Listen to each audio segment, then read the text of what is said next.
Welcome. Today I am with JBL T460 Bluetooth headphones, and I'll show you how we can pair them with your iPhone.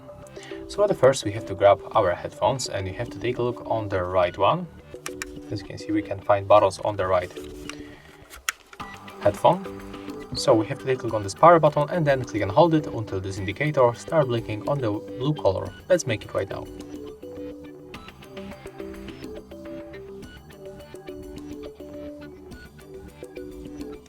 Right now we can read this.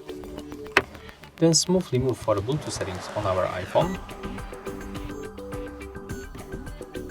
So open settings, go for the Bluetooth, and then enable Bluetooth by tapping on the switcher. As you can see, our JBL T460 pops on the list, so we have to tap on them once.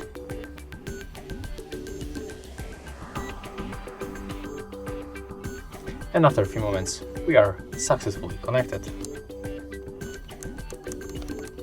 As you can see, we can even control the volume level. So, if you find this video helpful, remember to leave a like, comment and subscribe.